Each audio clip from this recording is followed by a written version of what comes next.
সাথে একটা সম্পর্কের দরকার আছে না? অত্যন্ত দুঃখের সাথে বলতে বাধ্য, ও আল্লাহর বান্দা, আমরা গত কয়েকদিন আগেই তো পেরিয়ে এসেছি শবে বরাতের রাত। যে কথা দিয়ে আমি বক্তব্য শুরু করেছি, এই তো 3-4 দিন না 5 দিন হয়েছে, 3 তারিখে। আপনি শুনলে অবাক হয়ে যাবেন। শবে বরাতের আগের দিন রাত্রি আমার জলসা ছিল বাগজেলায়। তো আমার ফিরতে ওই 12:30 এরকম বাজে। তো আমি গ্রামে ঢুকছি, দেখি এই ঠান্ডায় বেশ 8-10 জন বসে বসে তাস খেলছে।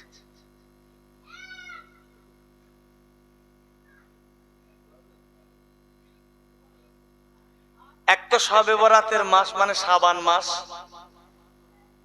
কোরআনই তো আল্লাহ বলেছেন লাইলাতুল মুবারাকা, সুবহানাল্লাহ বলেন। বরকতপূর্ণ রজনী বা রাত আগামী কাল, আর আজকের বসে বসে তাস খেলছে। এ উম্মতের কি হবে? এদের জন্য রাসূল সুপারিশ করবেন? ও আল্লাহর বান্দা মনে রাখুন, ও দাদাজিরা, ভুল আমায় বুঝবেন না। আমি যখন বাড়ি ফিরছিলাম দেখলাম কয়েকজন মিলে রাতের আধারে বসে বসে তাস খেলছে। একটু দয়া করে বলবেন, আগামী কাল হলো পবিত্র রজনী, যেটাকে লাইলাতুল বারাহা বলা হয়, আর সেই রাতের আগের রাতেই বসে মুসলিম ঘরের ছেলেরা যদি তাসের আড্ডায় মেতে ওঠে, একটু দয়া করে বলবেন রাসূলুল্লাহ কি আমাদের জন্য সুপারিশ করবেন?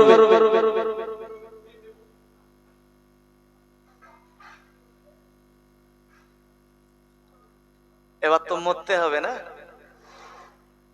আর যেই মরে যাবেন, মরে যাওয়ার পরেই তো আপনার কবরে মুনকির আর নাকির ফারিস্তা আসবে, আসবে না? আবার হিসাব নিকাশের জন্য তো মুনকির নাকির ফারিস্তা বাউলার ডাল হাতে করে নিয়ে এসে বলবে, ওঠ, স্ট্যান্ড আপ, কিংবা গেট আপ, ওঠ। উঠে দাঁড়িয়ে ওই হাতে পাঁচন দেখি, এ যা মুখস্থ করে গেল সব তো ভুলে যাবে। ফারিস্তারা বলবে, কি কি খারাপ কাজ করিলি বল? লাঠি দেখেই ভয় তো বলছে, কোনো খারাপ কাজ করিনি স্যার, দুনিয়ায় সব ভালো কাজ করেছি। ফারিস্তা বলবে, সেই শবে বরাতের আগের দিন রাত্রি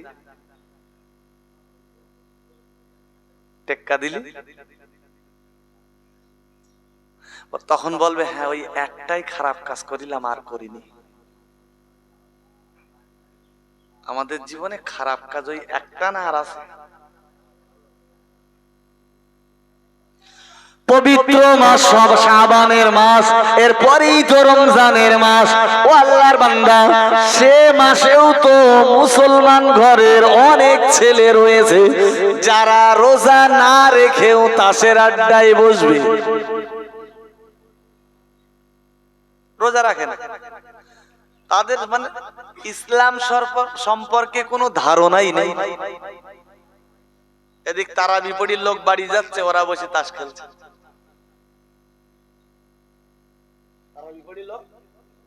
বাড়ি যাচ্ছে, সারাদিন রোজা রাখার পর তারাবি হয়েছে, এটা বেশ শেষ মোনাজাত হয়েছে উম্মতের নাজাতের জন্য,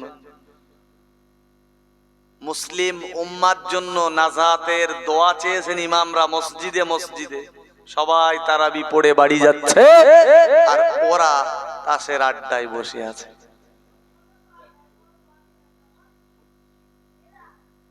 কি হবে? কি হবে কি হবে? এ মুসলমানের উপায়।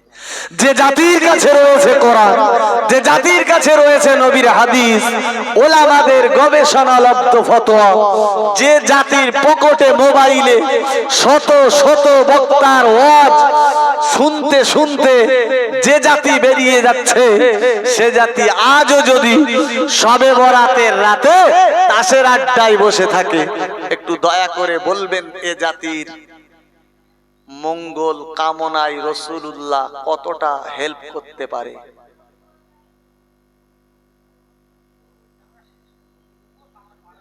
অত সোজা না বলো। আমি প্রথমে বলে নিছি, এবার আমার রস খারাপ লাগবে।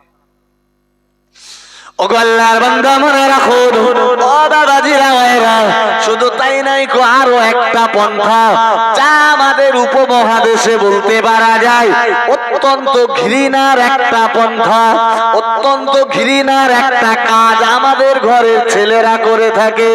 ও দাদাজিরা ভাইরা, শবে বরাতের রাতে যুবক ছেলেরা যাদের বয়স 12-14 বছর, এরা প্রত্যেকে এত পরিমাণে বাজি চটাতে থাকে যেন আল্লাহর আকাশ কম্পিত হয়ে যায়। ও দাদাজিরা ভাইরা, আকাশ বাতাস যেন বাজির আওয়াজে কম্পিত হয়ে যায়। একটু দয়া করে বলবেন, এতে আমাদের উপরে ফারিস্তারা ওই রাতের রহমতের দোয়া করবে না গজবের? মানা করেন না কেন? আমি যদি আমার ছেলেটাকে মানা করি, আপনি যদি আপনার ছেলেটাকে মানা করেন, XYZ তারা যদি নিজের সন্তানাদি নাতিপোতাদের মানা করে, তো আস্তে আস্তে তো এটা সমাজ থেকে উঠে যাবে। ছোটবেলায় দেখতাম বাজি চড়তো কালী পুজোর রাত্রি,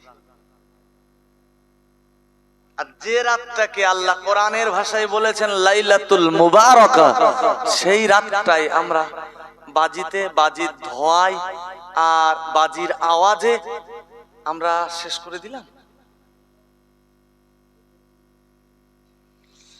আরো এক ধাপ এগিয়ে যে বলতে বাধ্য, ভুললামাই বুঝবেন না। ও আল্লাহর বান্দা, আপনার ঘরের ছেলেটা যেখানে বাজি চটাচ্ছে বাবা, তারই পাশেই তো আপনার বাবার কবর। কবরবাসীদেরকে মহান আল্লাহ ওই দিনে ছেড়ে দেন, যাও চলে যাও, তুমি চলে যাও, যাও চলে যাও। একটা বছর কবরের ভিতরে বন্দী ছিলে, আমি আল্লাহ দয়া করে তোমায় ছেড়ে দিলাম, তুমি তোমার আহাল বর্গ দিগের কাছে চলে যাও। তারা কোরআন পড়বে, তারা নামাজ পড়বে, তারা তাসবিহ পড়বে, তারা মুরাকাবা করবে, তারা মুশাহিদা করবে, তারা রাত যত গভীর হয়ে যাবে, এবার তারা আমি আল্লাহ আমার দরবারে দুখানা হাত পেতে দোয়া চাইবে। ও রব্বুল আলামিন আল্লাহ, আপনি তো কোরআন শরীফেই বলেছেন, রব্বির রহমহুমা কামা রব্বায়ানি সগীরা। ও রব্বুল আলামিন আল্লাহ, আমার পিতামাতা যেমন বাল্য বয়সে, ছোটবেলায়, শিশু অবস্থায় যেমন আমাদেরকে যত্ন নিয়েছিল, ও রব্বুল আলামিন আল্লাহ, আমার পিতামাতা আজ পৃথিবীতে বেঁচে নেই। ও রব্বুল আলামিন আল্লাহ, আমার পিতামাতাকে আপনি আপনার রহমতের কোলে জায়গা করে দেন। জোরে বলুন, আর একটু মহব্বত করে বলুন। ও ছেলেরা, ও গো মধ্যমপুরের মানুষেরা, ভুল আমায় বুঝবেন না, আমি বিস্তার বিবরণ দেব না। ও আল্লাহর বান্দা বান্দি, একটু দয়া করে মাথায় রাখুন, যে ছেলেটা আপনার পিতা মাতার কবরের কাছে বাজি চটাচ্ছে, তারই অভিভাবক হয়ে আপনি গভীর রাতে শাহী দরবারে আল্লাহর কাছে আপনার পিতা মাতার জন্য দোয়া চাইছেন।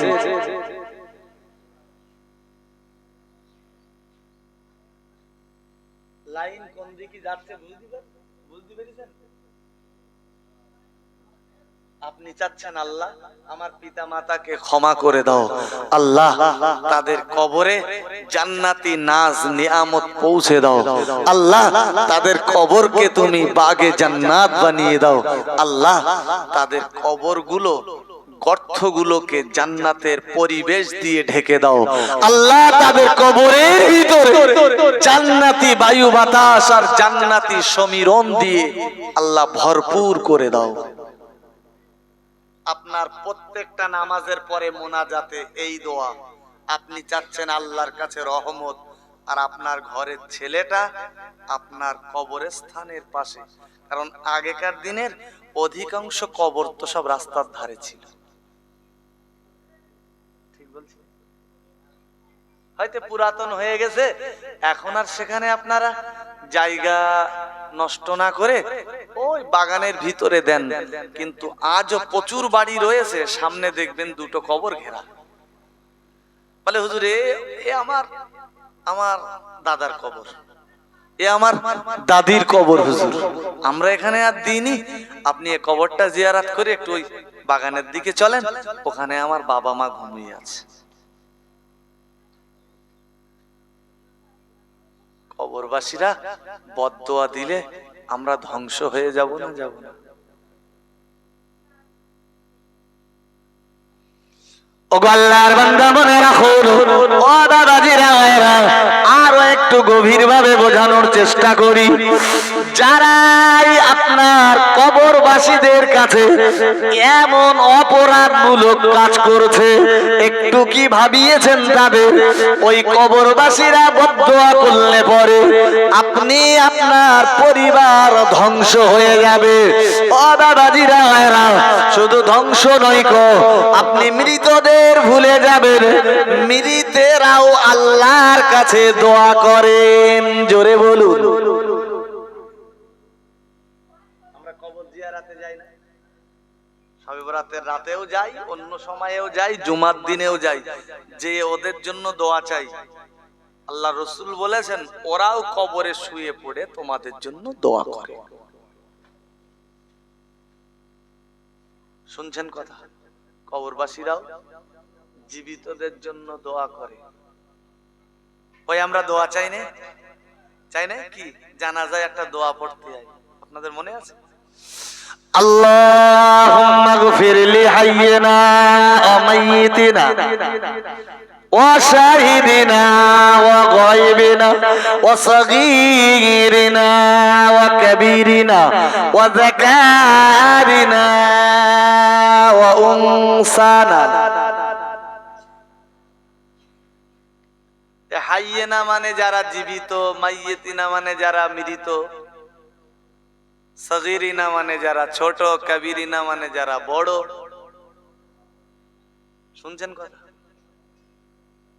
জাকারিনা মানে পুরুষ, উনসা মানে মহিলা। তাহলে আমরা জানাজার কাতারে দাঁড়িয়ে তাকবীরের পরে আমরা যে প্রথমে সানা, তারপরে দরুদ, তারপরে দোয়া পড়ি, এর ভিতরে যেমন মৃতদের জন্য দোয়া পড়ি, আবার জীবিতদের জন্য।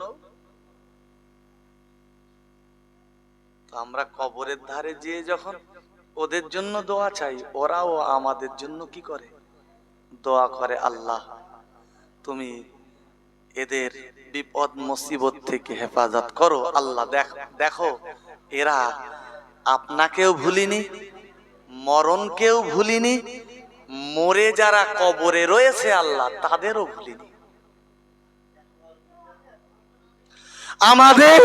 আমাদের আকীদা হলো, আমরা যারা ফুরফুরা সিলসিলার মানুষ, আমাদের আকীদা হলো আমরা কবরস্থানে গেলে পরে, কবর জিয়ারতে দাঁড়ালে পরে আমাদের শুধু মৃতদের জন্য দোয়া না, বরং নিজেও যে মরে এই কবরস্থানে এসে ঘুমাবো, এ কথাটাও হৃদয়ে জেগে ওঠে যে একদিন এই মাটির গর্তে আমাকেও শুতে হবে। মরণের কথা কবরের ধারে গেলে কিছু হোক আর না, নিজের মরার কথাটা তো চিন্তা হয়। আপনারা সবাই আমার বন্ধু, আমার শুভাকাঙ্ক্ষী, আমার আপনজন। আপনারা যদি কথাগুলো শুনে মনে করেন যে না সত্যি বলছে খোকা, তাহলে আপনাদের এই আমলেই আপনাদের নাজাত পেয়ে যাবেন। কাফা কাফা কাফা। নাজাতের জন্য বেশি আমলের প্রয়োজন নেই, অল্প আমলই আল্লাহ কবুল করে নাজাত দিয়ে দেবেন। তার জন্য আমাদের ভালো হতে হবে, আমাদের সৎ হতে হবে। আমরা শুধু ওয়াজ নসিহত শুনবো আর তাবারুক খেয়ে বাড়ি যেয়ে সকালে আবার বাদরামি শুরু করব, তাহলে ঠান্ডায় বসে এ শোনা মানে বেকার। ওগো আল্লাহর বান্দা মনে রাখো, ও বাবাজিরা, যারা আল্লাহর অবাধ্য হবে, যারা আল্লাহকে ভুলে যাবে, যারা হৃদয়ে জায়গা দেবে না আল্লাহর, যাদের হৃদয়ে আল্লাহর স্থান নেই কো, ও বাবাজিরা, নিশ্চিত তারা ঈমানদার হতে পারে না। আরো গভীর ভাবে বুঝুন, আমরা যতই আল্লাহকে ভুলে যাব, আল্লাহ ততই আমাদের উপরে রেগে যাবে। এটা তো স্বাভাবিক। আপনি যদি বাপের অনুগত না হন, বাপ আপনার অনুগত হবে, এটা আশা করা বোকামি।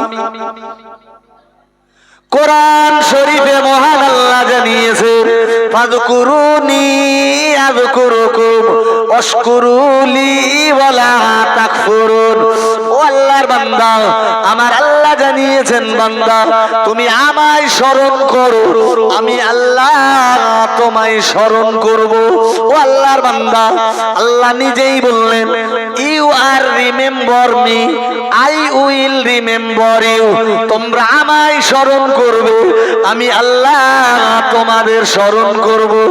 আমরা যেন বললাম, ও রব্বুল আলামিন আল্লাহ, আমরা পৃথিবীতে যদি ইবলিসের অনুসরণ করি আর আপনার ভয় না করে যদি চলি, আল্লাহ আমাদের কি হবে? ও দাদাজিরা, মহান আল্লাহ কোরআন শরীফে বিবরণ দিয়ে বললেন, সূরা বাকারার 156 নম্বর আয়াতে মহান আল্লাহ জানিয়েছেন, ওয়ালানাবলুওয়ান্নাকুম বিশাইইম মিনাল খাউফি ওয়াল জুই ওয়া নাকসিম মিনাল আমওয়াল ওয়াস সামারাতি ওয়া বাশশিরিস সাবিরিন। ওয়া বাবাজিরা, মহান রব্বুল আলামিন আল্লাহ তার বান্দা বান্দীদের ডেকে বললেন, এ আমার বান্দা বান্দীরা, আমি আল্লাহ তোমায় বলছি, তোমরা আমায় ভুলে যাবে, আমি আল্লাহ তোমাদের উপরে গজব চাপিয়ে দেব। আমরা যেন বললাম, ও রব্বুল আলামিন আল্লাহ কি গজব দেবেন? আল্লাহ নিজেই বললেন, ওয়ালানাবলুওয়ান্নাকুম বিশাইইম মিনাল খাউফ, আমি আল্লাহ তোমাদের ভয়ের সাগরে ডুবিয়ে দেব। আমরা আল্লাহকে ভুলে গেলে আল্লাহ আমাদের প্রথম যে গজব দেবে, ওই গজবটার নাম আল্লাহ বলেছেন খাউফ। খাউফ মানে ডার, ডার মানে হলো ভয়।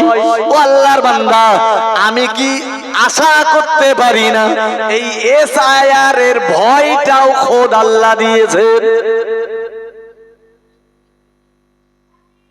আজকে সারা বাংলা জুড়ে এসআইআর হচ্ছে, আরে আপনারাই তো বলেন আল্লাহর বিনা হুকুমে কিছু, আল্লাহর বিনা হুকুমে কিছু হয় না, আপনারাই তো বলেন। তাহলে আল্লাহর বিনা হুকুমে যদি কিছু না হয়, একটু দয়া করে বলবেন এটাও তো আল্লাহর হুকুমেই হয়েছে।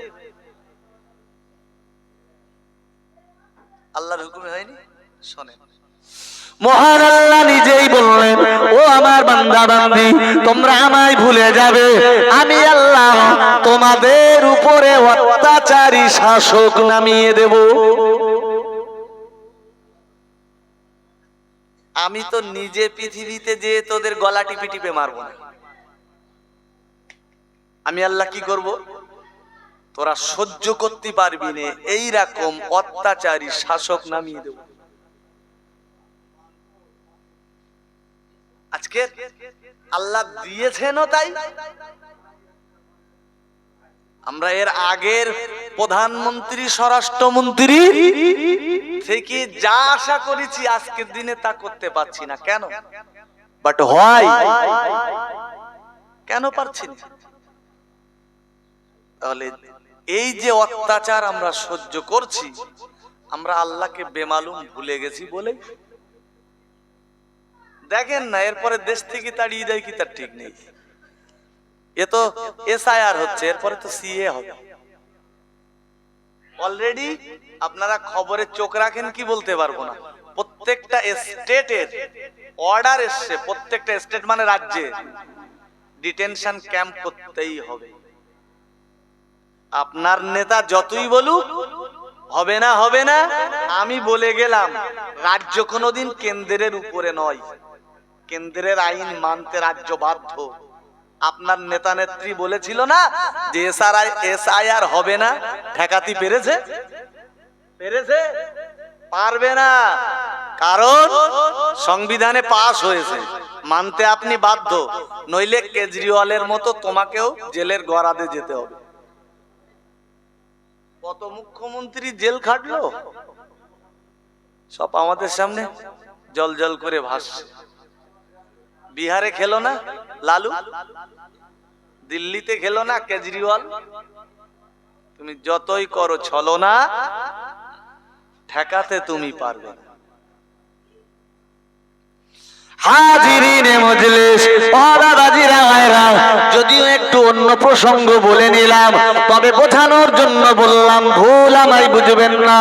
ও ছেলেরা, মহান রব্বুল আলামিনের আল্লাহর হুকুমের বাইরে কোনো কাজ হয় না। বান্দা ভালো থাকবে না খারাপ থাকবে, বান্দা সুস্থ থাকবে না অসুস্থ থাকবে, বান্দা সুখে থাকবে না দুঃখে থাকবে, এটাও তো আল্লাহর কুদরতি হাতেই রয়েছে। ও দাদাজিরা ভাইরা, মহান আল্লাহ এবার বললেন, তোমরা আমরাই ভুলে যাবে, আমি আল্লাহ তোমাদের উপরে ভয় নামিয়ে দেব। আমরা যেন বললাম আল্লাহ ভয় বলতে কি? আল্লাহ বললেন ভয় বলতে তোমার ঘর বাড়ি হারানোর ভয়, ভয় বলতে তোমার জমি জায়গার সম্পদ হারানোর ভয়, ভয় বলতে তোমার স্ত্রী পুত্র আর পরিবার হারিয়ে যাওয়ার ভয়। ও দাদাজিরা ভাইরা, মহান রব্বুল আলামিন আল্লাহ ভয় বলতে বলেছেন, ও আমার বান্দা বান্দি, তোমাদের নিশ্চিন্তে না ঘুমানো তো ঘুমানোর ভয়। সবার ব্রেনে ভয় কাজ করছে না, করছে না? তাই তো আমার নামটা রয়েছে, আল্লাহ আমার বোন নামটাও যেন থাকে। বউটা কই যায়, আল্লাহ আমার আমার ছেলেদের বাপ চিন্তা করছে, আল্লাহ আমার ছেলে চারটের নাম যেন থাকে। বউ চিন্তা করতেছে, আল্লাহ আমার স্বামীর নামটা যেন থাকে। স্বামীর যদি নাম না থাকে, স্বামী না থাকলে আমার পৃথিবী তো অন্ধকার। সন্তানেরা দোয়া করছে, আল্লাহ আমার বাবা মার নামটা যেন থাকে। না, প্রত্যেকের অলরেডি একটা ভয় বলো কাজ করছে, যদি এই ঘর বাড়ি ছেড়ে চলে যেতে হয়, যদি এই জমি জায়গা ছেড়ে চলে যেতে হয়, এই বাগান পুকুর এত কষ্ট করে সাজালাম, কি হবে? আল্লাহ এক নম্বরে বললেন, ওয়ালা নাবলু আন্নাকুম বিশাইয়্যিম মিনাল খাউফ, আমি তোমাদের উপরে ভয় নামিয়ে দেব। এবার কি বললেন? মহান আল্লাহ পরেই বললেন, ওয়ালা নাবলুওয়ান্নাকুম বিশাইয়্যিম মিনাল খাউফি ওয়াল জু। আমরা বললাম ও রব্বুল আলামিন আল্লাহ, তারপরে আমাদের কি হবে? আমার আল্লাহ বললেন, তোমাদের আমি আল্লাহ খুদাই রেখে দেব। তাকবীর দেন, নারায়ে তাকবীর, নারায়ে তাকবীর। সিলসিলায়ে হক ফুরফুরা শরীফ, নারায়ে তাকবীর। একেবারে শুধু সংক্ষেপে আয়াতটার ব্যাখ্যা করেই ছেড়ে দিই। জি ভাইজান এসেছেন, ওয়াজ নসিহত করবেন, ঘরোয়া পরিবেশ, ঘরোয়া জলসা, বেশি সময় হবে না খো। মোটামুটি অল্পর ভিতরেই শেষ হবে। তো যে কথা আমি বলছিলাম, আল্লাহ বললেন ভয়ের পরে আমি তোমাদেরকে ক্ষুধার্ত রেখে দেব। তোমাদের দোয়ার থেকে আমি আল্লাহ খাদ্য কেড়ে নেব, খাদ্যের প্লেট আমি আল্লাহ ছিনিয়ে নেব। পকেটে টাকা থাকবে, খেতে পাবি না। কে বলেছেন? কে বলেছেন? কে বলেছেন? আল্লাহ বলছেন ভয়ের ভিতরে থাকবি, আর তোদের দোয়ার থেকে আমি আল্লাহ তোদের খাদ্যের প্লেট কেড়ে নেব। তার মানে কি? তোদের পকেটে টাকা থাকবে, আল্লাহ তার প্লেট চুরি করতে আসবে না। আল্লাহ বললেন তোর পকেটে টাকা থাকবে, তুই খেতে পাবি না, মানে মালের আমদানি থাকবে না। আমরা আবারও বললাম, ও রব্বুল আলামিন আল্লাহ, মালের আমদানি কেন থাকবে না? মহান আল্লাহ নিজেই বললেন, ওয়া নাকসিম মিনাল আমওয়ালি ওয়াল আনফুসি ওয়াস সামারাত। ও বাবাজিরা ভাইরা, মহান রব্বুল আলামিন আল্লাহ বললেন, আমি তোমাদের সম্পদ ফসল ধ্বংস করে দেব। যদি আইলা হয়, ভূমিকম্প হয়, বন্যা হয়, তুফান হয়, একটু দয়া করে বলবেন আমাদের ক্ষেতের ফসল থাকবে না নষ্ট হবে? আল্লাহ বললেন অনাকসিম, আমি নষ্ট করে দেব তোমাদের সম্পদ, মিনাল আমওয়াল ওয়াল আনফুসি ওয়াস সামারাত, তোমাদের ফলমূল, এমনকি তোমাদের জীবনও নষ্টের দুয়ারে দাঁড়িয়ে থাকবে। তোমাদের জীবন হানি হবে। ভূমিকম্প হলে শুধু কি ফসল নষ্ট হয় না, লোকজনও মারা যায়। সুনামি হলো 2000 সালে, শ্রীলঙ্কার গল বলে একটা সিটি পুরো উড়ে গেল। সেই সিটিতে যত মানুষ বাস করত, জলোচ্ছ্বাসে সবার প্রাণ চলে গেল। ফসল ধ্বংস হয়েছিল না, মানুষও মারা গেছিল। আল্লাহ বললেন তোদের সম্পদ, তোদের ফলমূল, তোদের শস্য, এমনকি তোদেরকেও আমি আল্লাহ ধ্বংস করে দেব। আমাকে ভুলে যাবি? যা, আমি ছেড়ে দিয়ে রেখেছি, তবে ছাড় দিই, আমার কাছে আবার আসতে হবে। আল্লাহ আমাদের সকলকে শোনার এবং বোঝার তৌফিক দেন, বলুন আমিন। ভাষাগত ত্রুটির জন্য ক্ষমা চেয়ে বিদায় নিচ্ছি। আপনারা আমার জন্য দোয়া করবেন। আল্লাহ সময় সুযোগ দিলে অন্য জায়গায় আবার কোরআনের তাফসীর, হাদিসের বর্ণনা করা যাবে। আল্লাহ আমাদেরকে এ মজলিস কবুল করে নিয়ে কিয়ামতের দিন নাজাতের ওসিলা বানিয়ে দেন, বলুন আমিন। ভাইজান এসেছেন আপনাদের পরিচিত, আমার বন্ধুবর হযরত মাওলানা আব্দুল্লাহ আমিনী সাহেব, তিনি সুরারিত কণ্ঠে আপনাদের মাঝে ওয়াজ নসিহত করবেন। মহাব্বিরা, আমি রাসূলুল্লাহ কেবল মাত্র সেদিনেতে তোমাদের সাহায্য আর সুপারিশের জন্য আমি রাসূলুল্লাহ আল্লাহর জমিনে সিজদায় পড়ে যাব। জোরে বলুন, আর একটু মহব্বত করে বলুন সুবহানাল্লাহ। ও বাবাজিরা, কিয়ামত শুরু হয়ে গেছে, সবাই সারিবদ্ধভাবে দাঁড়িয়ে রয়েছে। মহান রব্বুল আলামিন তার কুরসিতে এসে এখনো বসেনি, ফয়সালা এখনো শুরু হয়নি, বিচার এখনো শুরু হয়নি। ও আল্লাহর বান্দা বান্দি সবাই চাতকের মতো তাকিয়ে রয়েছে, কখন রব্বুল আলামিন আল্লাহ কুরসিতে এসে বসবে, বিচার শুরু করবেন। সবাই অধৈর্য হয়ে যাবে, কারণ কোনো ছায়া নেই কো, সবাই রৌদ্রের ভিতরে ঘামের সাগরে হাবুডুবু খাবে। ও আল্লাহর বান্দা বান্দি, বক্তব্য অনেক রয়েছে বাবা, আমি একটা দিক আপনাকে বোঝাতে চাইছি। সেদিন সবাই ব্যস্ত থাকবে, ইয়া নাফসি ইয়া